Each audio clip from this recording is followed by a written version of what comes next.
Hello，大家好，欢迎来到大叔中文。哇，这个画面根本就是菜市场的感觉，这太多人了，太多人了哦。不过呢，大叔们就是喜欢热闹。我们今天邀请到2位嘉宾都是女性。所以我们今天要聊一个跟女性很有关系的话题哦。我们先欢迎一下曼宁，欢迎曼宁，算老朋友。你们好，你们好，大家好。然后还有 Gigi， 欢迎 Gigi， 我们的朋友。大家好，我是 Gigi，都是老朋友了。好，对，那曼宁跟我们聊过她的生活那一集，大家可以去复盘一下啊，看一下。那 Gigi 呢？已经深入的了解了我们大叔的内心世界，因为 Gigi 给我们做过心理测验哦，对，性格测试，所以2个都算老朋友。那我们今天要聊的议题呢，应该是中国现在网络上引起巨大争议的一个热点的话题，渲染，因为大波，因为它涉及到了几个关键词，就是第一是这个大学校园性骚扰。还有性骚扰的指控，还有这个法律的判决，还有就是后续的网暴啊，还有这个网络上的舆论风暴，就是很多很多的讨论在中国。难怪要请这么多嘉宾啊，这么复杂的议题。就直接对我们Ben叔你就直接来告诉大家今天聊的议题是怎么样的一个过程，好不好？好的，我想先设置一个情景给我们2位女嘉宾啊。就是假如说现在你们突然这个穿越回到这个大学的时候，对，学生时代，你们去这个你们大学的图书馆，然后你在图书馆找到一个空位，你坐了下来，然后你在那儿看书，然后学习，这时候你的正对面你的这个四方的桌子的另外一面，然后坐下一个男生，然后你开始没有注意到什么，但后来你通过你的眼睛的余光发现这个男生的手在桌子下面好像在做着一些什么，然后你就但是你又不是很确定，所以你就掏出手机，然后放到桌子下面去拍一段视频，然后你打开视频的时候，你发现这个男生他用手就是抵着裤裆的地方，在私处的那个小弟弟的部分，他没有，他就是手是这样转拳的状态，有一些这个可能是抓，好像抓一下，并没有很明显的动作，不是特别明显，但是可能会持续3秒，或者过一段时间又持续10几秒。那这个时候你们会第一反应是什么？对。这个我真的很好奇。我们先问一下曼宁好了。曼宁，如果你回到大学时期遇到了这样的男生坐你对面，你会有什么反应？你会怎么样应对？他没有看着你啊，没有眼神的交流。他就是好像在看书的感觉，但是你的确有拍到他的另外一只手在底下，可能做你觉得我有拍到吗？好，他有拍到哦。对，他有拍到。你问我的，如果是这样子的话，我一开始我会很惊讶，当然我会觉得应该不是这样，应该不是我想象的那种。所以我会等一下，我会可能等一下看，确定之后，我不会等那么久，我不会跟那个好像是杨小姐，是不是？对，她叫杨，是不是？对，她可以叫她杨同学，这个女生叫杨同学。对，我不会等1个小时，而且拍那个男生拍那么久，我不会拍，我会直接跟那个男生说你在干嘛？你知道吗？你会质问对吗？我会质问，这是一定的，可能要看个性吧。那我自己是会这样子，我不可能拍他那么久，然后就去直告。可是这个是我的情况，我的状况，因为我觉得，那我们再说，那是我的看法。所以曼宁，你的意思是说，你感觉他在做这个事情呢，你不会等1小时那么久，你会直接起来说你在干嘛？你会直接去问他？我会等，因为他可能就是抓我们抓痒而已。这个情况是抓痒，就是很有可能，你知道吗？有可能一段时间，那如果是1个小时，那我也不会等1个小时，这是确定的。我会直接那曼宁，如果你问他问了之后，你还会继续在那个位置看书，还是你就会离开？看他会怎么样？他会停掉吗？他如果说他如果跟你道歉而已，他道歉也没有那么久，那算了吧，也没有好。对我来说是没有那么严重，可能是因为我没有在这个女生的位置，你知道吗？我也不是当场有受到这个当时我也没有。可是我觉得1个小时真的很久。我不晓得机器怎么想，可是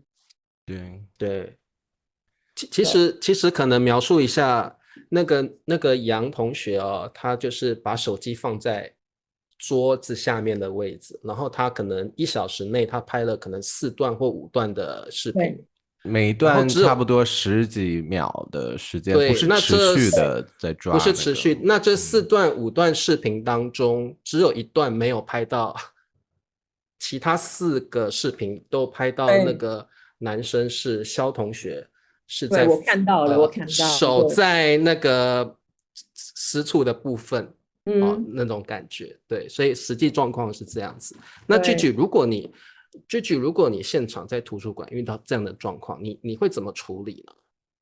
呢？如果是我的话，我一般就是如果我对面的男生，我觉察到他可能在做一些事情的话，我是不太会拿这个手机去拍他的。我可能会选择就是自己离开，因为其实我是一个其实我的性格跟他还蛮有点像，我是这种比较回避冲突型的，就是如果我觉得他可能在做一些事情，我可能会先去主动离开，但是如果刚才那个情形下我是已经拍到了，对吧？那如果我拍到了的话，那我不会跟他当面对质，我可能会把这个视频拿给这个图书馆的安保或者老师，有老师或者是这个相关的负责人去来看一下这个视频，那他是不是在做一些不好的事情，然后再去给到他来个他下一步的这个处置措施吧。所以 Gigi 你在现场你不会去跟这个男同学有什么接触，或可能你也不会跟他说你在做什么这样子，基本上你会回避那个冲突。对，不太会。但是如果不确定的情况下，你们会觉得被冒犯到吗？就是因为你不是那么就是可能但是又不是很确定的那种情况。对，会这个很难判断。对，因为这是为什么我不会等那么久，或者我跟Gigi一样就会可是离开，不像我，因为我会觉得我为什么我要离开？我本来就在这里，应该他离开吧？我本来就在这里，为什么是他可能做错，我要离开？OK， 了解。那我先给大家介绍一下这个热点的问题吧。就是这个是一个真实发生在这个2023年的时候，真实发生在武汉大学校园里的图书馆的一个事件。然后就是一位女研究生，然后就是这个我们刚才说的杨同学，她正好就遇到了这样的情况。她刚像茶叔说的，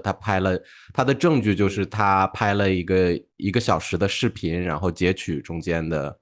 大概几分钟的视频，就是很明显的看到这个男生就是手抵着他的私处，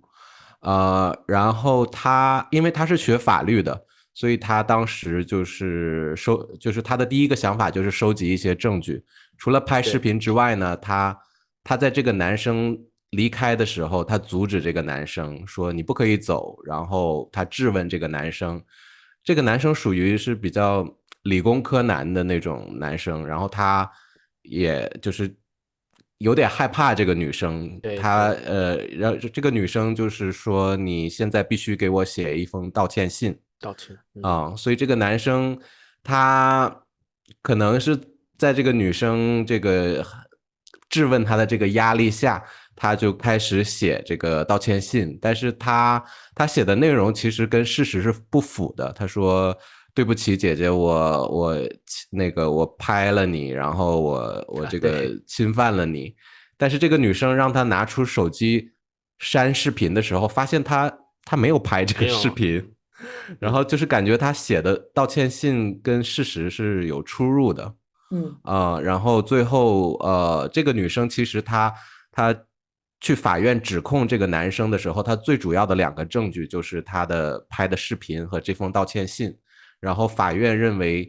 他的证据是不足的，所以就判决这个女生败诉。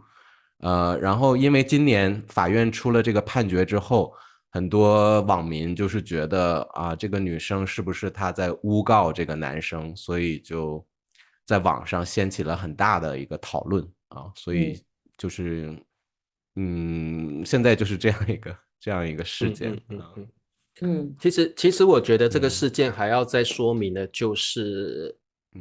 这个事件当中有一些细节我们必须要了解，就是后来这个女生她因为这个男生好像是外语学院的，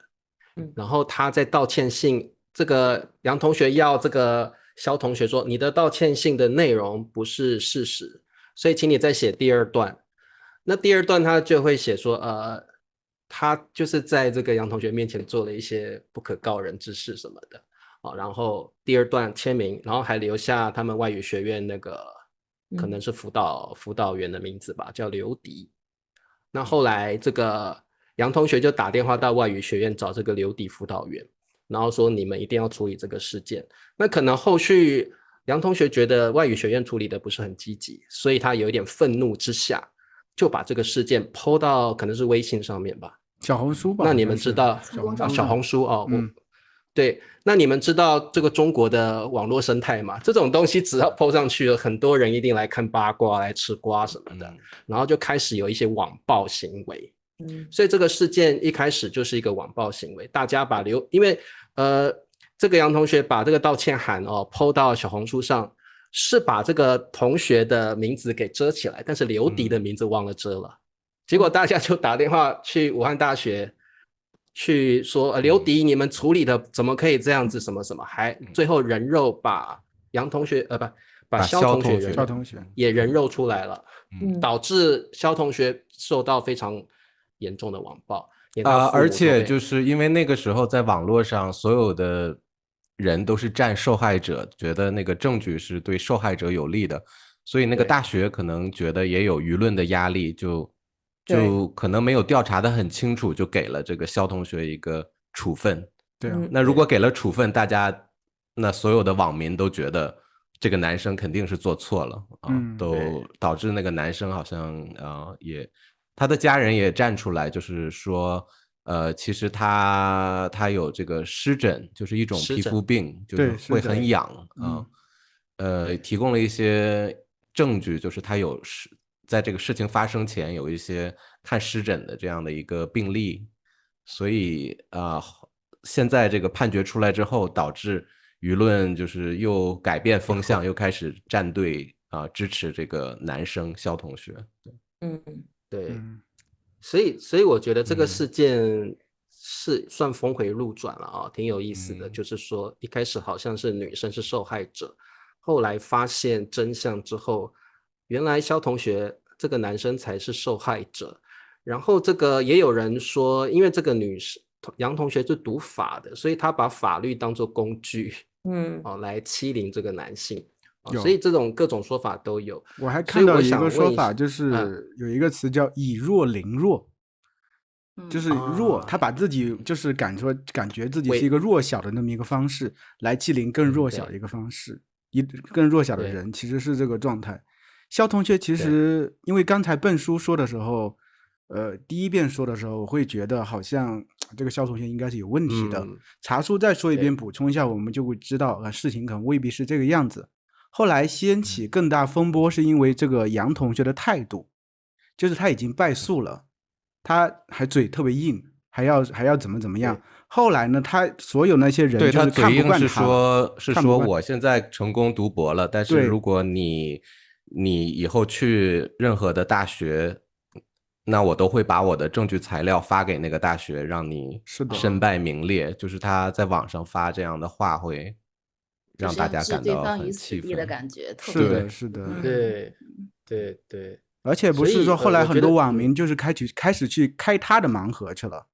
把他的所有东西都找出来了，后来把他的论文找出来了。就因为说实话，任何一个人所有东西放到网上，所有人拿显微去看它，肯定是有各种问题的。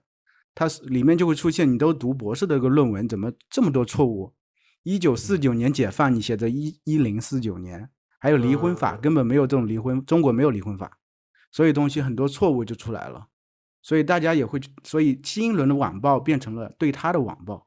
所以这个其实是一个在中国互联网上非常常见的一个现象，因为不止一次，前面出现了很多次，因为好像中国网民好像对于女性就是声援的比较容易，脑子一热就开始声援，罔顾事实的会比较多。比如这个就有一个专门的名词叫小作文，这个是其中一个小作文，以前也出现过小作文，就一些女性的，就是说，比如说好像之前有一个事件，一个姑娘好像10几岁，当时出来的声浪特别大，说她被一个男的是包养什么什么，大家会把联想到一个你说怎么有这个未成年女性啊等等啊这个状态啊，但是后来又出现一个大反转，也很多，包括王力宏的事件，你们听说过王力宏这个事件？大家很多都会觉得王力宏这个人可能有人品问题，到后来又有很大的反转，就是在中国互联网上，网民就是网暴，他们就是网暴前面肖同学的和网暴后面这个杨同学的，可能都是同一批人。这个其实有点不理性的一个状态。我们这个话题有点深，但是我觉得可以先聚焦在这个就是性骚扰这个话题上，可以先聊一下，就是大家对于这个是怎么看待的。我觉得特别是MeToo运动之后啊，2018年之后，就是我也是运动之后啊，我们女生的接受度真的很低。对，真的很低。所以因为我有一个朋友他是校长，然后他跟我说，他们什么学校跟大学现在他们压力很大，有任何的指控，他们为了维护自己的声誉，他们就会马上站在女生的那边。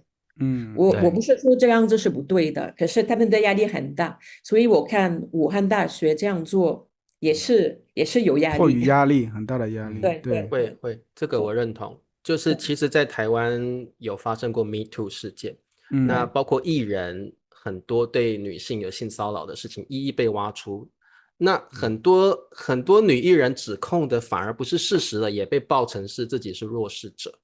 所以这个在台湾也有这种现象，就是只要女生指控，女生一定是弱者，男生一定是加害者。那其实里面也可能有一些事件反而是反过来，女生利用这个控诉当作武器，可能想把她不喜欢的男明星给拉下来所以这个的确是一个对，有时候很复杂的问题。那Gigi你有什么想法呢？特别在中国我觉得其实呢，就是从这个事件本身来看啊，虽然说这个杨同学后续的很多行为他都是比较过激的，但是就是我也看到过一篇文章，就是在讲他也是现在的这个女性群体中也是比较所谓的勇敢的一批，因为他是对这种他让他认为不舒服的行为，他是有这种非常警觉的边界感的，而且他能够勇敢的表达出来。其实他的这个行为也是一个现代女性年轻人中的一个比较好的一个榜样吧。但只是说后面的行为他可能确实是不太合适，但是他这个意识是一个进步。因为确实在现在的这个社会环境中，大部分女生她还是处于一个就是不太敢为自己去发声的一个情况吧。对，其实讲到女性自我防卫的意识刚刚听曼宁的回应方式就跟Gigi的回应方式会不太一样。可能Ben叔跟灿叔我不晓得啦，如果你们是女生或者茶叔是女生我们就会采取Gigi的方式吧，我啦，至少我直接走。如果我是女生，你会做什么？就走呀。如果我是女生，对面有一个男生在那个桌子在震动，我会很害怕，然后我就离开了。我不会跟这个男生有任何接触。我也会避免冲突，我就直接走了。我不会。所以我的意思就是说，你看我们这个中国文化的影响跟曼宁就是不一样。曼宁就会起来说，为什么我要离开？你在做什么？他可能会去质问，要了解到底发生了什么事情。起码这个是这个没有身体接触的。就是如果是比如说在地铁上，如果很挤的话，我觉得后面有这个男生蹭我的话，我也会就是离开，我不会质问。我觉得对对对，就是以东方的文化，就是我们多一事不如少一事，我还是赶快离开吧，不要惹麻烦。对，谁晓得这个男生有没有暴力倾向或什么的？是不是 Gigi 是不是也是这样？如果你在地铁上遇到就是有肢体接触的性骚扰，你可能感觉有比较严重一点了。对啊，拿手碰你啊什么的。说到这个，因为我每天就是要你有亲身经历吗？你有经历过？然后就是我每天早上就是早高峰、晚高峰，现在北京的人真的是特别的多，所以坐地铁的时候一定是人挨人的这个现象的，所以有的时候大家有一些肢体的触碰，其实这个是很难免。所以从我的角度，我很难去判断对方是故意而为之还是有意而为之，但大部分情况下。我是倾向于认为大家都是无意的，当然也要看这个行为，如果他是持续的在对你进行一个侵犯的话，那他可能是有意而为之，那你这个肯定是要么就走开，你要么就去向这个工作人员反映。但大部分情况下，就目前我遇到的这种所谓的身体上的触碰，可能确实大家都比较无奈，就是被挤到了，所以可能会碰一下。所以我不会特别的故意的去觉得他就是在想要去骚扰别人。对对，刚才继续说到一点，我是觉得也对，就是其实像杨同学这种就是能发出声音的，毕竟在少数，你确实觉得他应该是一种比较勇敢的一个状态。其实社会也需要这种状态，你不论他的对错与否，这是没有关系的，但这种姿态、这种行为是对的。但是觉得其实现在呢，有时候把这个，我是觉得这种行为有时候打击面扩大了。我是觉得就是其实女生的很多这个目标变成了全部的男生，他们因为特别是网上这种言论，他有时候很极端，就会觉得男的都有问题，男的都有原罪，就是这个状态。其实我觉得其实最早这种女性主义的这种他们想争取的权利，应该针对的是那种有权利的男人，就是其实能对女性有点这种不管是性上的盘剥还是说别的方式的这种压榨等等，我是觉得应该往这些地方去冲。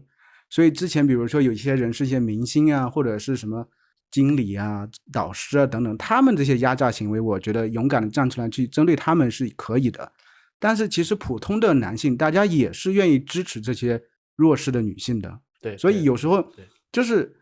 我觉得现在有些那种行为就有时太极端了，你是希望把所有人都推到你的对立面去，这样的行为我是觉得不好。是这个，就是感觉两性是一个竞争的，然后完全对立的一个状态。对，完全对立的状态，那这样就很奇怪。那曼宁，刚刚我们讲到这个，你会觉得西方文化的确跟东方文化在这个方面的处理会不一样吗？我觉得大部分是不一样，可是你看这个杨同学，杨同学，他的反应有点像我的反应吧？对对，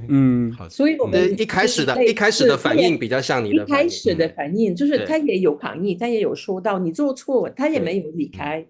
他也没有走，没有说什么话。那这方面我们有点像，可是的确现在以前不是啊，现在我说西方国家是可能太宽吧，那我可以说是西班牙跟加拿大、美国，现在我们真的，我刚刚说了，那个接受度真的降低了，真的很低。那这个是好事，因为我们被压迫那么久，我们遭受了很多那种性骚扰，你知道，我也有遭受过。OK， 那种语言上的吗？还是19岁的时候，身体可是不是很严重啊。是一个治疗师帮我做治疗的时候，有不恰当的行为，可是我当初，你看我这个西方人，我当初没有任何的反应，我只是拉开他的手，还是震惊吧？没有说什么，没有说什么，我不敢，我吓到了。所以我觉得我们谈这个题目，就是我不知道季季你觉得怎么样？可是我们没有在这个情况下。这很容易说啊，如果我坐在这个男生的前面，我会这样。等到你真的发生这件事情，你不知道你会有什么样的反应。我觉得对，所以那时候的你和现在的你很不同。现在你就会，我觉得就是有那个本能就会去质问，我会生气，对，我会生气。对。这个我很认同女性在身体上的自主权，然后在自己身体上，我要珍视我自己身体的，就是我是很宝贵，我不可以让任意别人来侵犯我。我觉得这方面对男性我们没有这样的历程，可能我想问你们两位女性，对女性对于身体的保护跟自主权，你们会不会因为年龄的增长而会有不同的想法？因为我要问这一题是。曼宁，我不晓得西方的教育，东方的教育其实根本学校不会教你，很少了，现在可能有。传统的东方教育从来不会教女生怎么样保护自己，遇到性骚扰了应该怎么处理，从来都没有这样的一堂课，或有老师去教育这样的事情，导致我们真的遇到了这样的问题，我们不晓得该怎么处理。所以我先问Gigi好了，Gigi你会不会觉得女性在自我保护，在身体上，或者可能你听到一些性骚扰的言论、言语骚扰，你觉得会不会在年龄上或心智上，你们是会更成熟，还是会有怎么样不同的变化？我觉得是会有更成熟的一个倾向的。就拿我来说，就是以前我也遇到过，就是我觉得我感受到被骚扰的情况，那可能就是感受到就是我很害怕，我要立刻逃离，甚至就会觉得很难受。但是现在呢，就比如说，如果在地铁上，我感受，别人这是不是一直在蹭我，那我可能先会回去瞪他一眼，就不管他是不是有意还是无意的，对吧？我就要告诉他，你看，其实我是有觉察到的然后我是要给你一个警告。那如果你还继续有打扰到我的话，那我可能会有下一步的这个动作吧。是至少从意识层面上。可能也是吓他一下。以前如果隐忍比较多的话，在这个社会中你肯定会吃亏的。所以还是一定要去有所反应。对，这个我认同，就是起码你给人家一个眼神上的警告吧，不然他就会觉得可以耶，就他觉得他这样做对方是不在意的，那这样是不行的，一定要给对方一个警告，眼神也好，或者声音一下，让他有一点警觉。对，这个很重要。其实你说。对，其实我想补充一点的就是，除了在地铁上以外，因为有的时候我们就是走在大街上，会有一些这个营销人员呀过来想要去给你推销一些东西。就以前我可能会就说，哎呀，我不需要，就走掉了。现在他如果会一直纠缠你的话，我可能会真的会跟他就是比较严厉的去呵斥他，你不要打扰我，我很忙之类的。我会告诉他我不想要。就是我没有时间，你不要再持续骚扰我，会比较明确的表达出我的这个想法。对，这个是女士，但是这个关系起码就是没有那个利害的关系。万一如果是在职场中呢？在职场中就是如果你知道你的领导可能他没有意识到，他觉得他因为有这个权利嘛，上下级的这个权利，可能你可能是因为这个他是领导，尊重他一点，可能让他误会以为你对他有好感，然后他可能就有一点肆无忌惮的这种。那这种情况怎么办？如果有一些利害关系在里面，Gigi如果是主管，你会隐忍吗？还是你还是会有动作？我现在就是忍不了一点。我觉得这个跟年龄和我的这个阅历有关系吧。随着你成熟了之后，你就会觉得，我好像自己变得会强大一些，内心会强大一些，会知道为自己去争取一些权利。比如说，如果我的这个更高一级的男同事会有一些让我认为不适的发言，我会现在真的会第一时间就去告诉他，会去反驳他，我不会一直去顺从他。比如他开黄腔讲了一个有一点黄的段子这样的，你会真的就是直接跟他说什么，你这样说不合适，我可能会反讽回去，阴阳回去，一定要赢。对，就是会打。我觉得大部分女生应该不会像你这样吧，中国女生。但是其实我觉得这个看人，如果我知道对方他可能就是一个无意的去不小心开了一个不恰当的玩笑，我可能就是也用另外一个就是玩笑去把他堵回去就 OK 了。但如果他真的是一个很恶劣的人的话，我不会跟这样的人再继续纠缠。是，对，就是你知道对方开这个黄腔是针对你的，或者对女性有很直接的攻击，那这个就不需要忍耐，对不对？直接就告诉他你这样是不对的，对不对？那曼宁在西方文化，你说真的说到开黄腔，我觉得这可能也一部分的性骚扰，我也不知道怎么界定。但是其实对于大部分的这个男性开黄腔，女生最好的做法就是假装听不懂，他就没有意思。真的，很多男人就想从你那个表情上得到一些反应，然后你假装我就听不懂你在说什么，得到满足。对，就是这样的，真的。可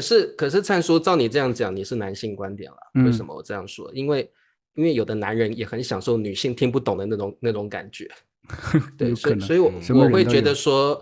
只要女生听到这个黄色笑话或言语觉得不适，我就认为女性要很明白的表达自己的立场。我不喜欢听这种东西，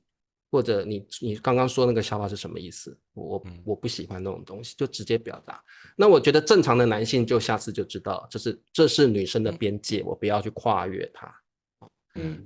那曼宁，我想问一下，就是以你一个西方人的角度来说了哦，像我们刚刚说的是，你可能会有个人的经历，对不对？还有可能在职场上，你觉得会有什么不同的反应吗？如果遇到性骚扰的话？我觉得跟Gigi刚刚说的话，我也是这样想，就是说看人。我自己现在任何情况我不会接受，不管是我的老板或者什么样的，我不会接受，我没办法接受。好，那我要辞职，那我可能会指告他，因为这个是不合理的。我为什么要离开我的工作？因为你对我有性骚扰。如果有到这个程度，这个我会指告 ，OK， 这个是不可能这样子就走。可是，不管是 OK， 如果是小事情，就像刚刚你们说的那个什么小事情，对我来说是小事情，是一个开玩笑 ，OK。不好笑的那种黄色，或者他可能总是过来拍你一下呀，这样搂你一下，拍我一下，拍也是。你看我公司现在有的人，有些女生，你就拍她，她就不接受。对啊，一个男生拍我的肩膀，我无所谓啊，就是看什么样是什么程度，你知道？可是我有些女的同事，他们连这样子他们会跟我看过，他们说你这个动作不要再做。OK。那我的男同事就很尴尬，就想说我没有做错什么，我就是想跟他说，所以每个人的过去也是啊，这个女生的过去我们也不晓得。对，这个很难界定啊，就每个人的标准，性骚扰的标准是非常不一样的。Gigi，如果有男同事拍你肩膀，你是可以接受的吗？这个取决于我们的关系，比如说笨的话，我拍应该没事。查出拍就有事，因为我跟 Gigi 没有说熟到这个程度，对不对？所以还是要看熟悉度来决定。其实这个话题让我想到一个，我觉得因为不管性骚扰还是什么情况下，还是这个之前那个案例，都是我们在界定一个弱势的状态，他是怎么应对这个事情的。后面为什么出现了一个反转，就是我们发现反倒肖同学他是弱势的，他是大一新生，他没有人性。另外一个杨同学是研究生，对吧？他是学法律的。然后他一开始通过拍这个视频，然后咄咄逼人，逼着肖同学去写盗窃信。那这个状态大家会觉得，其实到后面反转，就是因为出现在这些地方，你在咄咄逼人，强迫用你的这个手段去强迫肖同学就范，去达到你的目的。其实因为我有时候可能因为做了父亲，有时候会有这种担心，就是孩子现在慢慢长大，你其实孩子不管像那个曼宁说19岁的时候等等，我们面对很多更强势的人或怎么样会懵掉，不知道该怎么办。这不管男生女生都会遇到这个世界上，到这个社会里头，你都会遇到一些比较强势的人，对吧？你才进入社会，才进入大学等等，你这个时候你怎么去办，怎么去处理这些事情，反倒是比较让人觉得更应该考虑的事情。我也看到一些视频，就是说比如说你的孩子，你的儿子，比如说儿子去上学遇到这种情况应该怎么办，对吧？你是不是一定要屈服于他让你写什么你就干什么呢？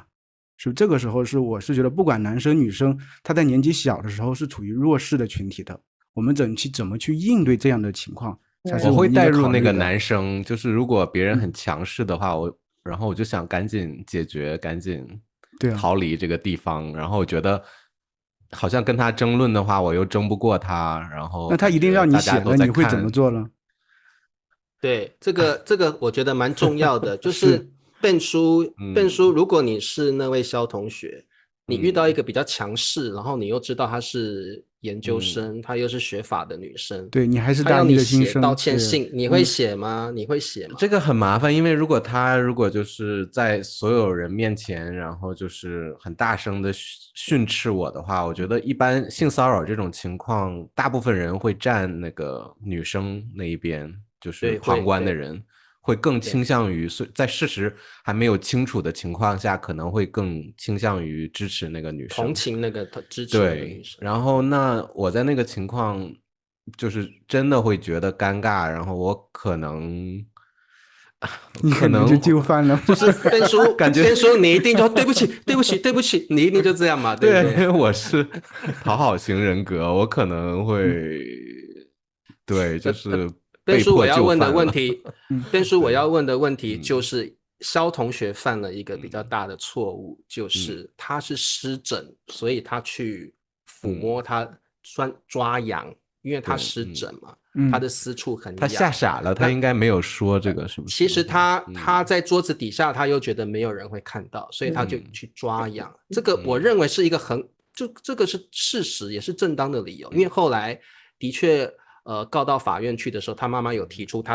他的儿子是得了湿疹，他有证据。所以当下我就觉得Ben叔你会直接告诉杨同学说我有湿疹我才抓，那当然会告诉啊，就是对啊，这个就是重点。对，我觉得这个就是重点，就是肖同学犯的一个错误，就是他没有在当时直接告诉那位杨同学说我抓是湿疹，我不是在做什么不可告人之事。就是以我不晓得灿叔怎么样，但是以我来说，我肯定现场就告诉他，因为我有湿疹，所以我才抓。然后我以为没有人看到，在桌子底下谁会看到啊？那我抓了一下，就这样子。所以这个可能就是我认为就是现在中国教育有些失责的地方。其实孩子们一路培养没有任何这种方面的教育，告诉你好好学习就行了，怎么去应对这些事情，怎么维护自己的权利，不管男生女生都没有。你一旦到另外一个层级里头，你遇到一些有压迫性的力量，你瞬间是懵掉的，你脑子是空的，你不知道该怎么处理。说实话。对吧？我印象好像有帖子提到这个肖同学，他的母亲是一个非常严厉的人，就是如果他在小时候在跟其他女生有冲突的时候，他会回家罚他去跪搓衣板，就是也是一个非常强势的原生家庭条件成长的一个男同学，所以他的性格可能就是那种比较懦弱，然后比较胆小。害怕冲突，不敢为自己去发声的这种人。是的。当他遇到一个这种偏 NPD 型的这种，就像就是一个猛兽遇到了一个就是想要嗜血的猛兽遇到了一个食物一样对，是啊，就会导致后面的一系列事情的发生。所以我是真的非常同情他的遭遇。对，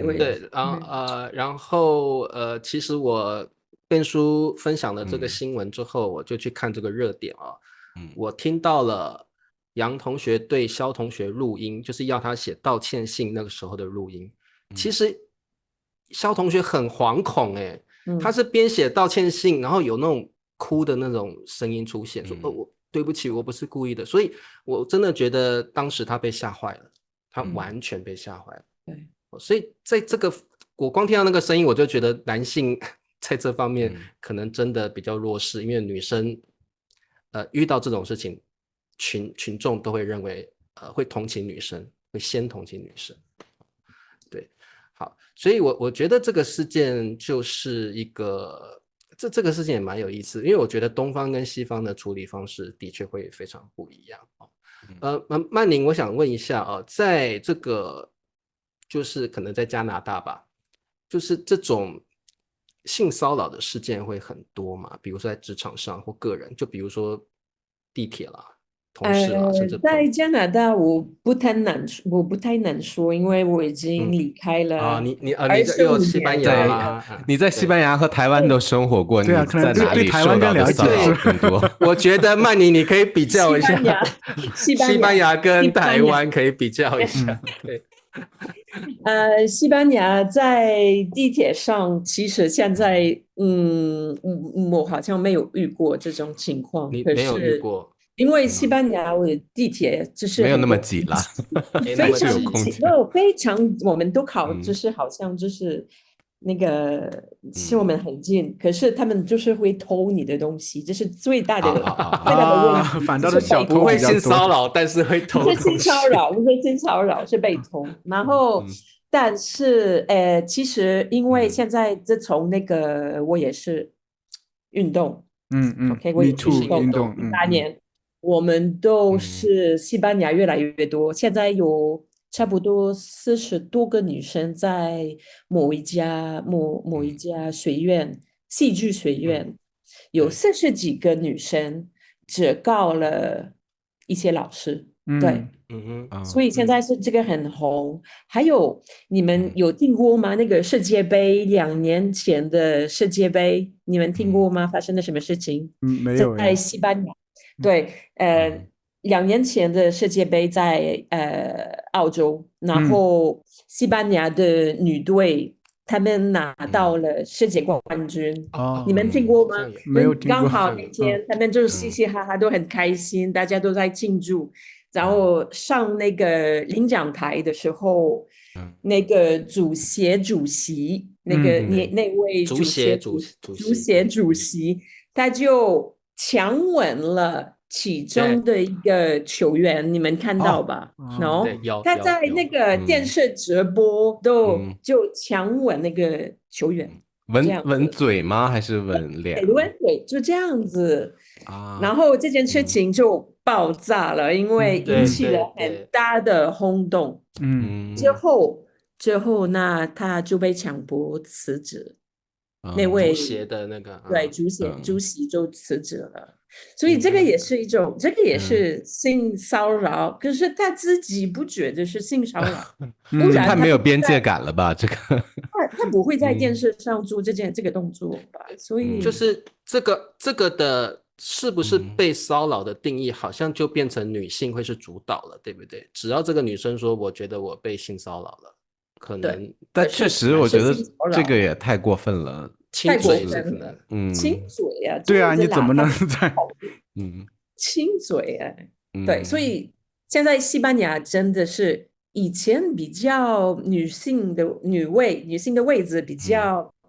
因为是单男人主义的社会，以前对，现在越来越好。整体是变好的，那应该是对，整体变好，环境上整体是变好。Gigi 认同吗？整体上包括中国 ，Gigi 他在美国也生活过，也可以对比。就是你觉得哪边的性骚扰更严重一些？你这是怎么说？哪边的性骚扰比较少一点？对，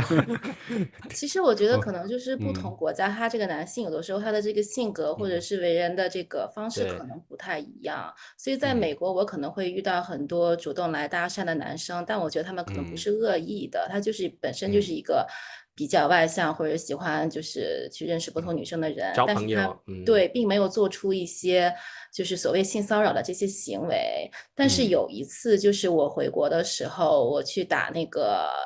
打出租车，因为我提了很多行李，是一个人，然后在出租车上那个司机就一直在跟我聊天。刚开始的时候我就以为他可能就是一个比较热情的一个话痨司机而已，但是聊到最后呢，他突然就开始问啊，你是一个人吗？你拿这么多行李你是要去哪里呀？然后后来他看到我的那个地址是一个酒店，他就说啊，你一个人住酒店其实没有必要啊，你要不要去住我家就好啦，我家离这儿也很近啊。然后我就会特别的害怕，我刚开始本来就是觉得他可能就是热情的大叔，就没想到他突然开始要去他家住，就觉得这个画风变了，但是我又坐在他的车里，我又不敢表现出特别的就是强烈的不满，我就特别的害怕，我就忍着，然后我也不敢说是特别去反抗他怎么着，我就只是说就是不太去主动回应他。然后到了酒店之后，我就赶紧给我的朋友打电话，赶紧对，但是我有感受到他就是好像在我的那个，因为我当时住的是一个 motel，就是那个就是平层汽车旅馆，车就停在院子里面，他是停留了一段时间才走的，所以我当时真的很害怕。对对，不过真的女性遇到这样的情况的时候也真的很难处理，特别男生在一个强势的位置，在出租车里你要怎么办，对不对？力气你又比不过人家，对，那他言语骚扰你，你又不能怎么样，这个状况下的确女性是一个绝对上的弱势，特别体能上比不上男性的时候那个真的很可怕，挺可怕的。OK， 是，但是但是什么？我是想说，就是现在我感觉在我北京的这个生活环境中，好像就是没有特别这种明显的就是行为上的性骚扰，比如说他会故意去碰你一下、捏你一下什么的，但是有很多这种隐性的性骚扰，你不能判断他是不是真的在骚扰你，还是说是不是还是自己想多了。因为前2天我有一个朋友，女性朋友给我分享了一个她在职场上的一个困扰，就是她有一个男同事，就是他们在茶水间相遇的时候，茶水间只有他们2个人，然后那个男同事就在她的耳边就是打水的时候就说了一声，你今天的这个裙子很好看。然后刚开始这个女生就是可能觉得她就是一个就是夸奖，就没有当回事。然后回到工位之后呢，她又收到这个男同事的一个短信说身材真好，然后他就意识到不对劲了，然后他就立刻就是用微信回复到你觉得你说这话合适吗？然后那个男生就回了一句我说的是董事长。就是故意转电话上故意转一下对，就有男生会试探了，对吧？试探，这个就是试探。如果女性接受了，他就会继续下去；如果女性不接受，他赶快转换话题。这个就是在试探，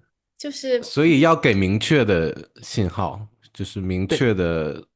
拒绝一点，或者让他丢脸一点，可能会更好。如果就是面对这种隐性的骚扰，对吧？对，是，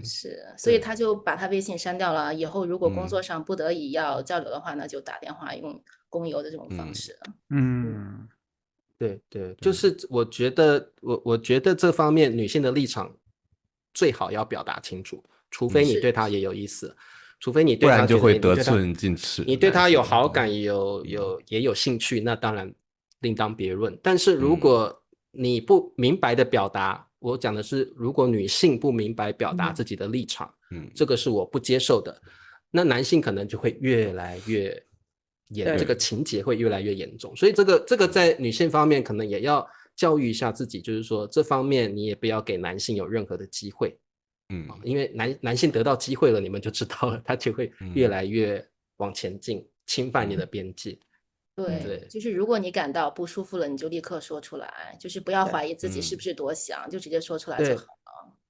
就不要怕惹麻烦，也不要怀疑自己是不是应该这样做。我觉得立场就要很明确。对，我觉得这方面东方的教育比较没有做得很彻底，大家就会怕怕的，或者觉得没什么，还好吧，没关系啦，结果反而让对方有进一步的机会。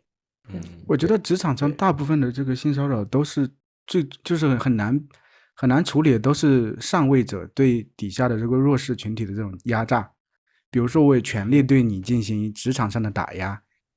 我可以去对你进行一些底下一些处理等等，让你在工作上不舒服等等。比如说刚才居居举的这个例子，我觉得可能要是平级的同事的话，他可能男的甚至觉得我在撩你，那其实说实话，你明确拒绝他就行了，这种东西不存在什么影响。比如说这个是女生的她的领导，对吧？他想通过这些手段，因为他是可以掌握你能不能在这里继续工作的这么一些权利的，他可以通过这些手段来获取他自己想要的东西，这个反倒是比较难以处理的。我觉得很多人真正受到侵犯的，或者我们不说男生女生啊，我刚才就这样认为，就是处于弱势的，不管男生女生，怎么面对在你上层的这些人，这个其实是很难处理的一个事情。不管在任何社会，它都存在这个问题。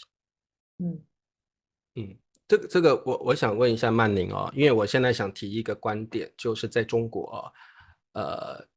在台湾也是，就是如果男生对女生做出了性骚扰的行为，那这个法律是判的比较严格的。我们有女对男的，男对女会有强奸罪，然后什么猥亵的罪之类的。那我们把性别调换一下。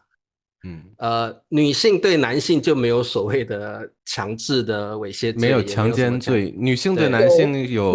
猥亵罪，但是没有强奸罪。只有女对男，在中国在台湾也是女对男，顶多就是猥亵罪，没有所谓的强奸罪，就是男生不愿意，那女生再怎么样也不构成强奸罪。我看了一下，包括男对男的话，只有猥亵罪，没有强奸罪。同性之间了，对。那么您这样的观念在西方也是一样吗？就是其实法律上是对女性有比较多的，这要说优势吗？或者是对，是传统来说是这样子，传统的法律到现在的法律，可是现在慢慢的在变。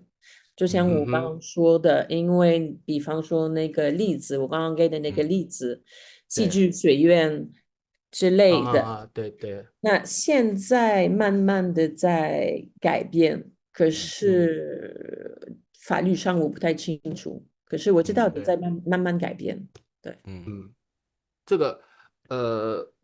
我们今天当然聊的是女性的这个就是性骚扰了哦。我觉得这个话题是非常严肃的哦，然后也蛮重要的，就是我们当然也告诉大家怎么去好好培养自我保护的一个意识了哦。对，边叔你还有什么那个？我想问茶叔，突然想到一个好玩的问题，想问。对啊，你问吧。就是我刚就看你想问我问题。如果你有女性朋友，然后就是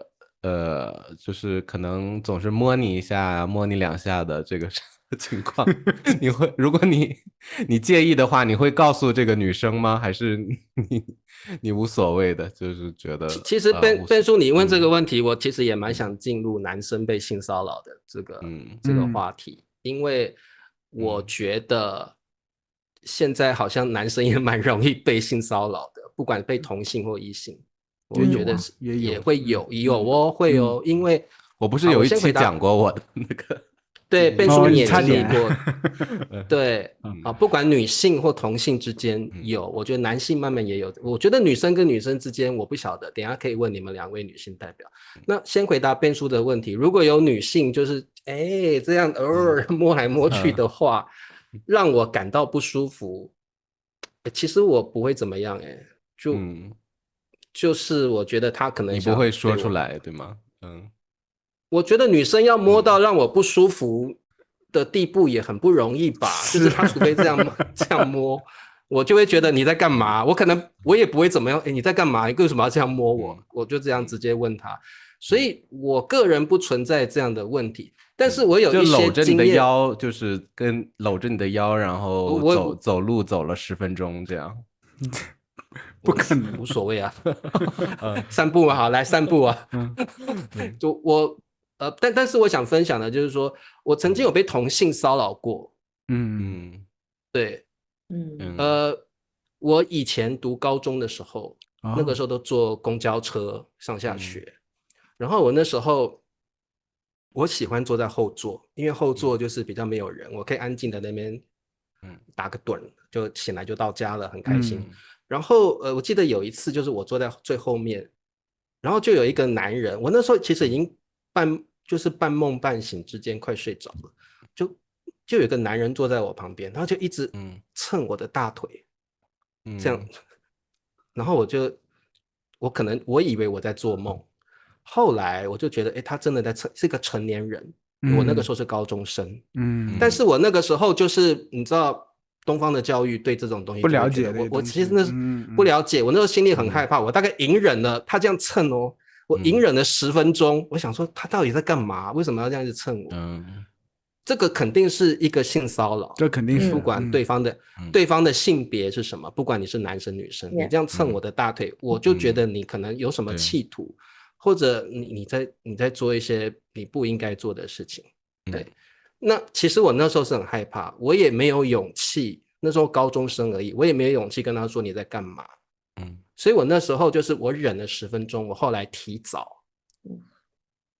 下车。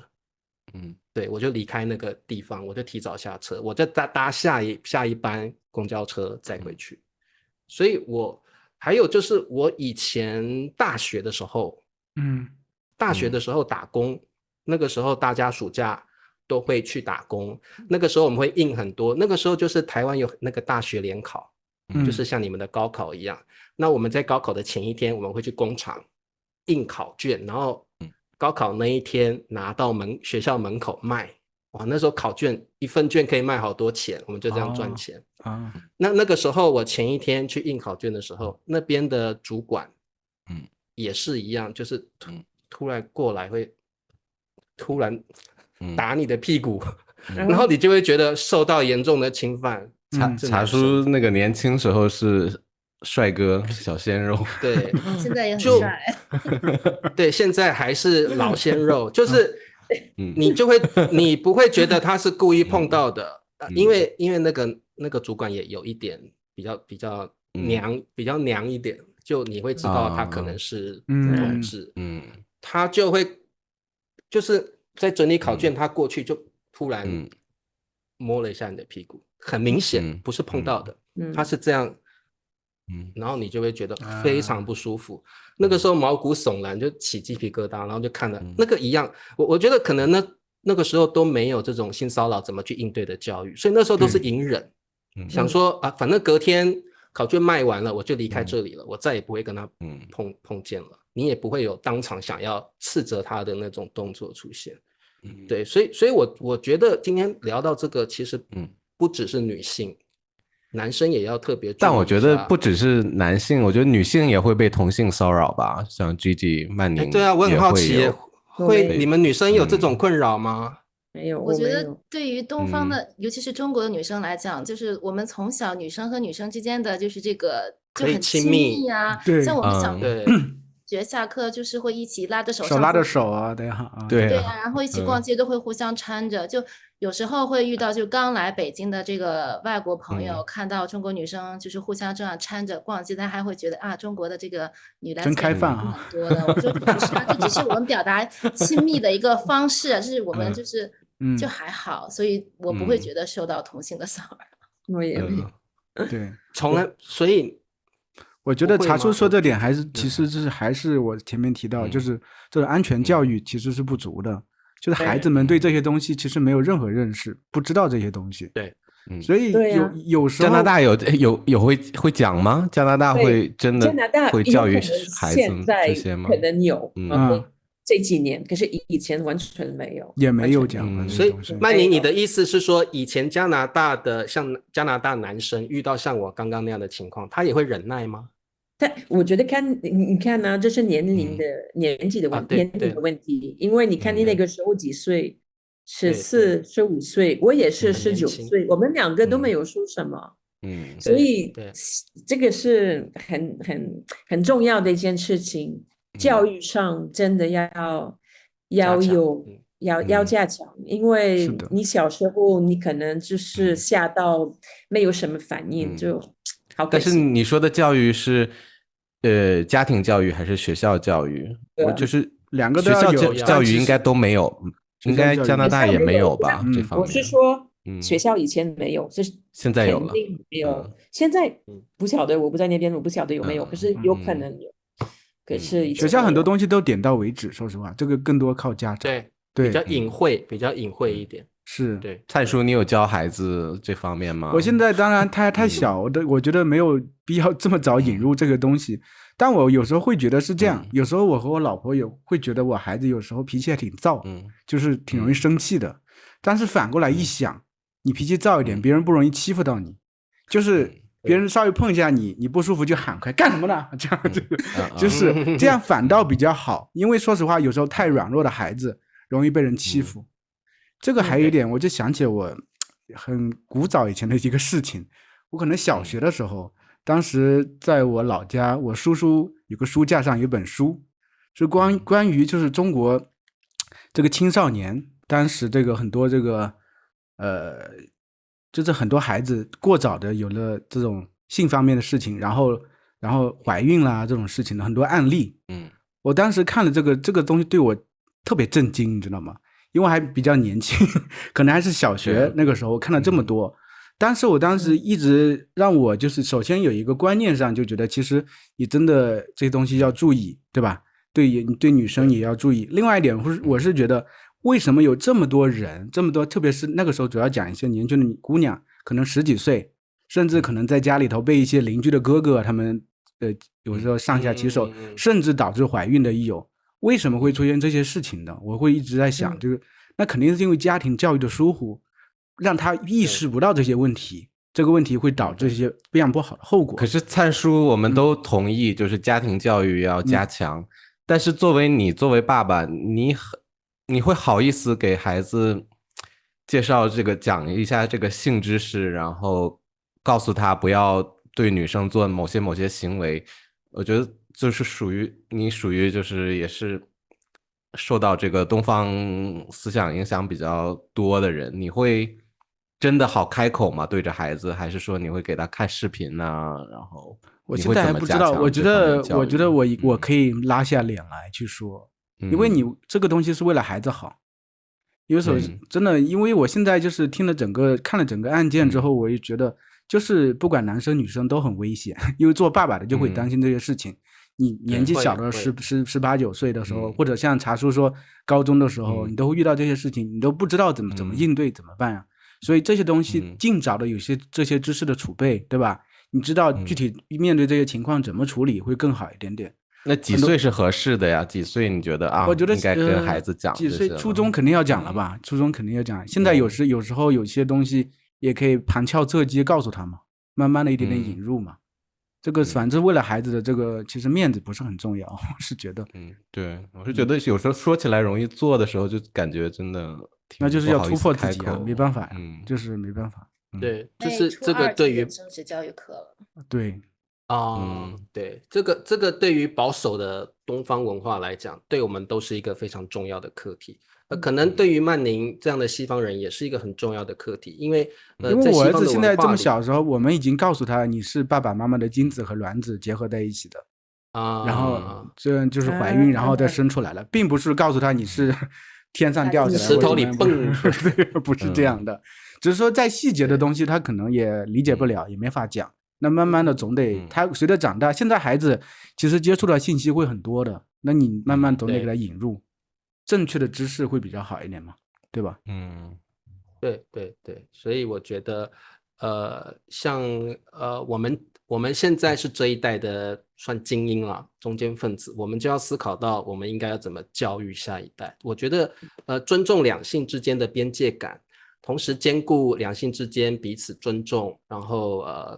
对方的身体是很重要的，我们也应该保护自己的身体。这些观念我觉得应该现在都要慢慢去培养，包括像灿叔现在也必须要教育自己的孩子这样的事情，我觉得这个很重要。OK， 好，Gigi，你有什么别的想法可以分享一下吗？其实我也是想跟大家在说，就是无论是处于什么样的这个，就是无论你是男生还是女生，在遇到这种不公平的对待的时候，一定要勇敢的为自己发声，对，要不然错过了那个黄金时间之后，后面会付出更大的代价，所以还是要就是勇敢一些。对，Gigi说的很重要，因为你在那个时候没有为自己发声，没有为自己的身体、为自己的尊严发声，可能会变成你往后的一个遗憾或一个挥之不去的印象。就像我那个时候被人家摸大腿，很不舒服的感觉，是的，到现在都还有那种很深刻的感觉，很不舒服。好，那曼宁你也分享一下吧。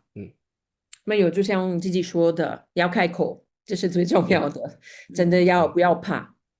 就是不管你是自己对那个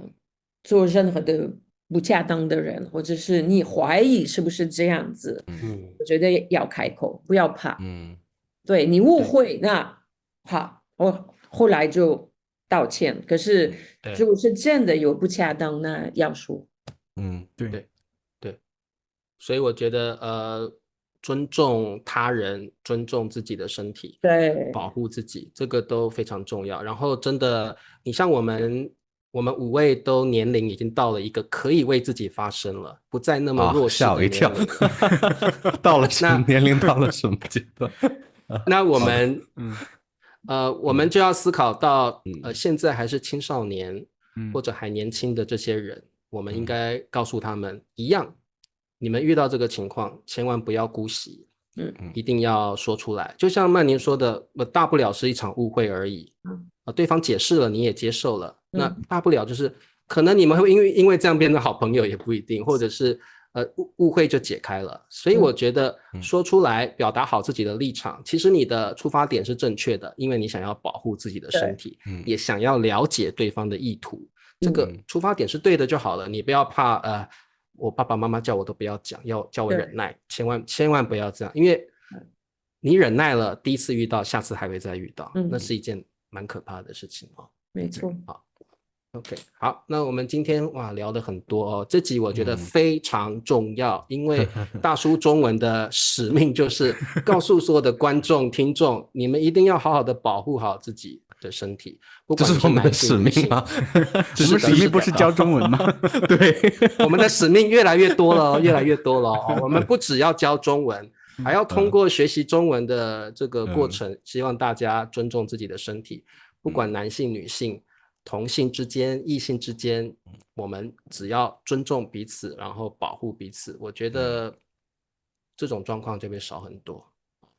好。那今天非常感谢2位女性代表，非常好啊，哇，发表了很多给我们很多女性的观点，太棒了。还有感谢我们3位男性代表，